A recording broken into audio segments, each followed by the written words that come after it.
Let's start this with a prayer. Dear Father, I thank you for this day and this opportunity to be used as a vessel to let your people know that you are available, able, and ready in the name of Yeshua from Nazareth.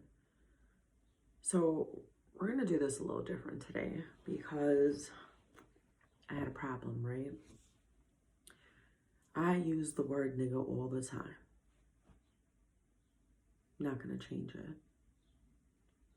And when I made a video, someone got heated and said blah, blah, blah, blah, blah, blah, blah, blah, blah, blah, blah, blah, blah, blah. And I was super mad. And God was, and then they end up calling me a bitch. I'm a true definition of one. That's what they said. So then God was like, this is expected, but let's just really go back and really research all the hate. All of the, you got to follow this, you got to do this, you got to do this. Okay, so we went down a little rabbit hole, and God said, I want you to answer the 5 W's.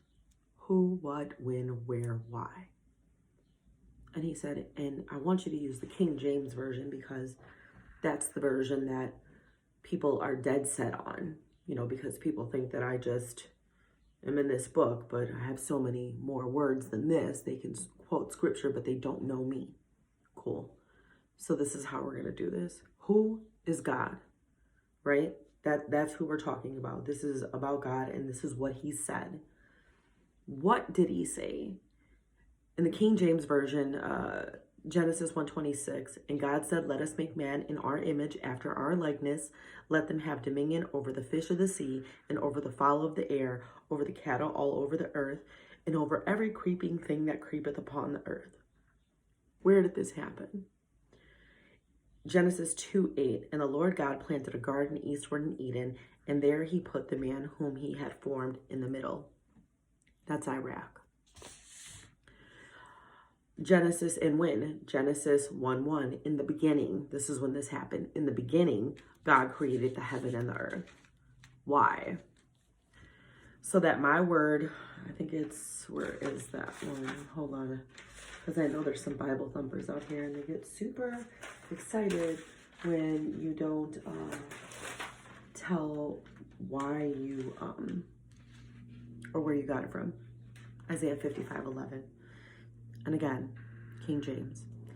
So shall my word be that go forth out of my mouth. It shall not return unto me void, but it shall accomplish that which I please, and it shall prosper in the thing whereto I sent it. So this is what happened. God said, I'm going to make human beings, and I'm going to make them like me. And this is where I put them, and I want them to have dominion all over the earth. And it happened in the beginning, again, because, you know, everything came from God. And why did it happen? Because God wanted to do a new thing. By making humans in his likeness, there's nothing like us around anywhere. Why not? It's God. And what he said is not going to come back void. He is always right. And when he sends his word out, it doesn't come back void. But you know what happened? Man came to a point where they wanted to be independent of God. Now, going down this rabbit hole of people controlling other people, it led me to scientific racism. I know, that's crazy. Still in like a lot of stuff that we do now. So with scientific racism, I did the same thing with the 5 W's. Let me just find my paper. I got so many papers all over the place. Okay. Who are we talking about now? Scientific racism. What is it? Now, people will tell you that it doesn't exist and it contains, or like pertains to biology and hereditary traits. But no, what actually happened was Officially, man wanted to be independent of God and distinguish superior and inferior humans into categories in the name of science. What God was saying wasn't good enough. That man was made in his image. That wasn't good enough for man.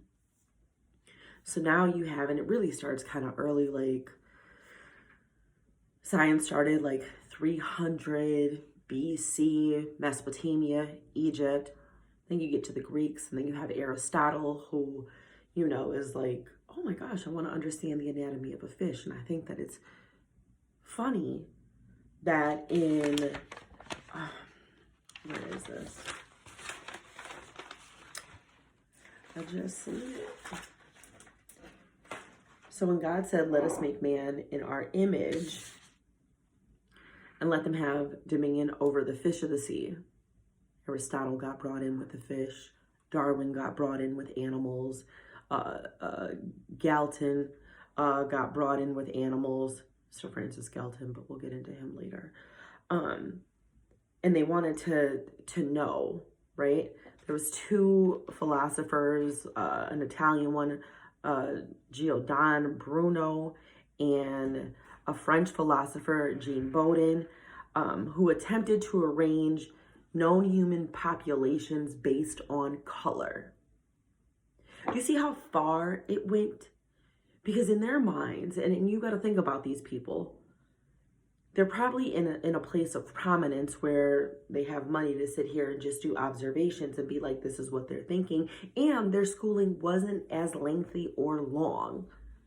So because of the money, and most people were Freemasons too, but whatever, they could start publishing their stuff. And if it gained popularity, then this is what was accepted. And here we go into the era of enlightenment in the 18th and 17th century, where, people are just more aware of what's happening, and then social degeneration happens. There has to be a reason why one group is better and we're smarter, and there's another group of people that have low qualities about them and they're not as smart. And this really was going on everywhere. So all of a sudden, man really doesn't know where they came from or what really happened, and they're just kind of guessing when God clearly said he made man, and then he established them in Iraq. Somewhere down the line, these people didn't think that something beneficial or of a superior design could come from a country like that, because I know most people, when you ask them where the first man came from, they're going to say Africa. And then they're going to go back and be like, the Asiatic, blah, blah, blah, blah, blah. It was Asia. Iraq is on the continent of Asia. I know. Crazy, right? So I'm literally in a rabbit hole. And God is just saying, like, now, this control has been happening for a while. But it's so hard for my people to believe what I'm saying. So doing this little 5 W's, and it's a way to solve a problem and get to the root of something. It initially asks the question, what do you believe? Because these men, during this era of enlightenment, and it happened like after the French Revolution, where they're like, we want to be free of monarchies, we want to be free of the control of the Catholic Church, and they wanted to be free of these nobilities and their privileges that they exerted. I mean, just take like Marie Antoinette and her telling everybody to eat cake when people are starving. So this happens you got to think about it, like, you just have people of one group, right, determining what is best for everyone. And their ties to the occult in all their decision making. So here we go, the whole monkey and the wrench thing. This is what Satan did. You're free thinkers, because in the hearts and minds of men, because this is where it started, the scientific thinkers, Johann Blumenbach is the one who established the races, and there was only 5. And that's crazy. And then Immanuel Kant, like there's all of these people who had influence. And then they influence the next generation and the next generation. And then you get people like Darwin and Galton. They were cousins.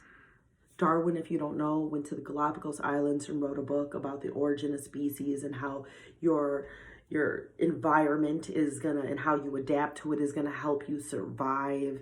And the way that you can adapt quickly will determine your longevity. Galton, so crazy. Where is he? Galton is his cousin, right? Galton left school at 16. He went to Sir Francis Galton from, 216, 1822 to 117, 1911, right? This is this guy's life. So he left school at 16. He went to hospitals for training and medical college for 2 years because he had a breakdown in his 3rd year. He's known for his pioneering studies on human intelligence by measuring people's brains, their skulls. Gets better. He's known for hereditary genius, and really pointing to the fact that, white people and anybody in that category were superior to every other race. He had a book called Inquiries into Human Facility and its Development. So now he's telling the world that this is how humans work. You see how far we deviated from what God said, let us make man in our image, after our likeness, and let them have dominion over the fish of the sea, the cattle, every creeping thing that creepeth upon the earth, according to King James. This is creepy. You got to have some dominion and choose to whether you want to believe this or not. But this right here shows you how you work versus how God wanted this to work and what's acceptable. So somebody who went to school till he was 16, trained in some hospitals, 2 years of college because he had a nervous breakdown in the 3rd year, drops out, figures he loves to travel, gets into the Royal Geographical Society. And all these things, I mean, if you want to fact check, 17th century, 18th century social degeneration, look it up. He's in there, He became a polymath. He made important contributions to meteorology, psychology, biology, criminology, with fingerprints for that, by studying that. How smart was he that we adopted everything that this guy said and it went into our future? And it determines who's better, who is of quality, and what's defined, or who defines quality. That human beings have to be divided into categories. There's a species of superior and inferior according to what these dudes have said. And this is just Sir Francis Galton. In 1873, Galton wrote a letter to the Times stating that Africa for Chinese, that Chinese should move to Africa and displace low-quality blacks. How could you hate somebody so much? Oh, he was a Freemason too. And that occult, those ties and being tied in with all of these people because his parents were Quakers, has led to a revolution in how we handle things. We're going to get our way, and we're going to see it our way, and everything is going to be measured to our standards. And this is man, and it doesn't even, well, it does matter that he's white because English, whatever you want to call it. Because it's something that we still hold on to. Like, Science is the intellectual and practical activity encompassing a systematic study of the structure and behavior of the physical and natural world through observation and experiment. Intellectual. How many 16-year-olds that drop out of school, well, let's give them till 18, and travel the world with people with money, do you know should be in a position to define what's acceptable and what's not acceptable? Now, I couldn't continue to go down this rabbit hole, because it was too much. Because with scientific racism, it separates you. And then it says, oh, because of your biology and the things that come in your bloodline, you're prone to be stupid. You're prone to be this. You're prone to be that. So this is what we want, and this is probably what you are, and this is what's going to be accepted, and we're not going to accept you. Drawing lines on God's plan.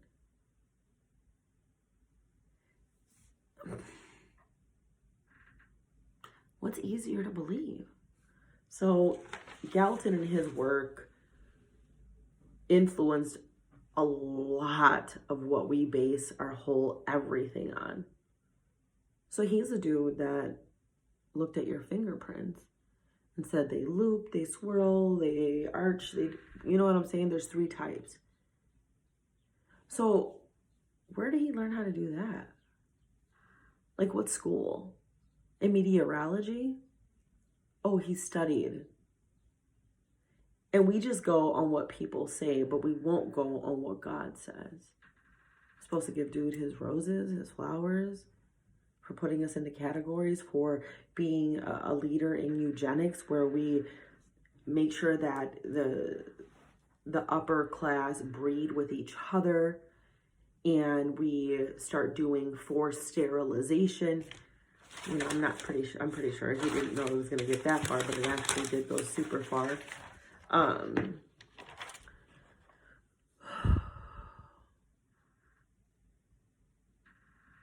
Do we do our history, though? Do we research where, stuff stems from?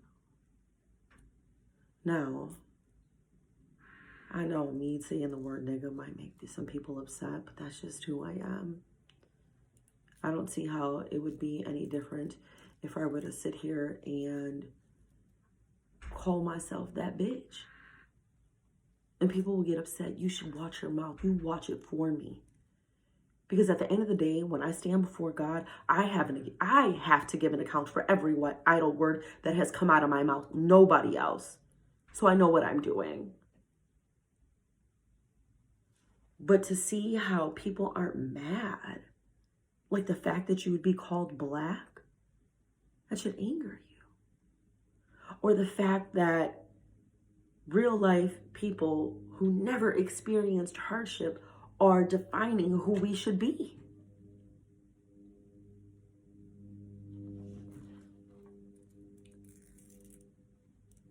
So in 1907, they had forced sterilization here in the United States.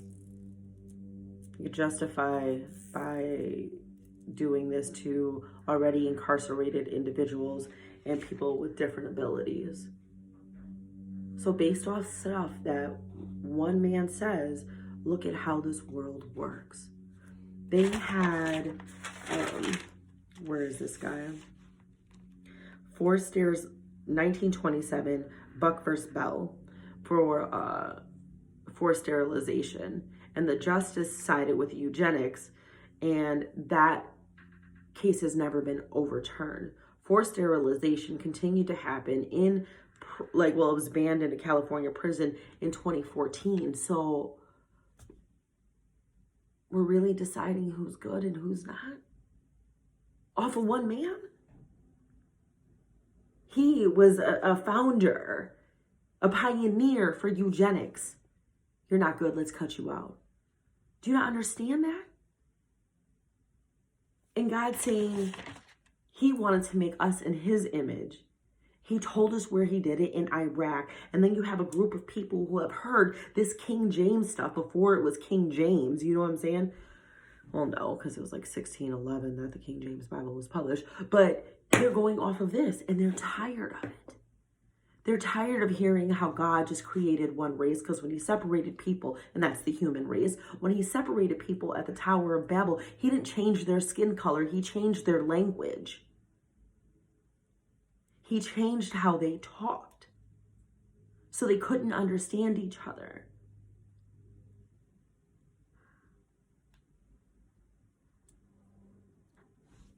God's word is never going to come back void. It seems crazy to listen to this because, like, you know, that Galton influenced a lot of stuff that is like policy in our world today. But it's too much to go through it. Henry Goddard wrote some stuff about feeble-mindedness, being feeble in your mind, you know, like, if you're not that smart, if you're not that great, things aren't going to work out for you. You should probably watch who you marry. And there was a list of people you could marry. And then in 1916, a professor at Stanford, Lewis Terman, had ideas for an IQ test. And then him and Yorkie developed one that helped only white educated people in the army, successful ones. Margaret Sanger introduced birth control, part of this forced sterilization. Let's breed you out. You guys aren't that good. And she spoke directly to the KKK in 1926. Eugenics in probably 1920 was thought to be bad science, but it wasn't stopped. So the scientific racism that is happening is all over, and no one cares about that. But they care about the words that come out of my mouth. Ultimately, I need to do God justice. So I'm glad that I had that thing happen to me, because I wouldn't have got to see how man has made such grave mistakes when it comes to humans and their rights and their quality. It's not defined by a word. Because of all of these words, somebody should be mad in the comment section. Oh, you don't like it? Go look it up. This is what you think of me? You're still trying to weed us out, and this is how you base everything on people who travel the world? They can't tell you when stuff started. Everything is based on their mentality, their knowledge of it, their research, and men are crooked. They're crooked. Crooked. They're not straight. God is the only way. Yeshua is the way, the truth, and the life from all of this stuff. So if you don't believe in the human race and you want to be in a category, that's entirely up to you. Oh, I'm this group, I'm this group, I'm this group, I'm this group. Find your place in God's kingdom as a child of the Most High, and come out of this nonsense, because when you start looking back on it and you do the history of where things come from, you're not going to like it. Yeah. I like God.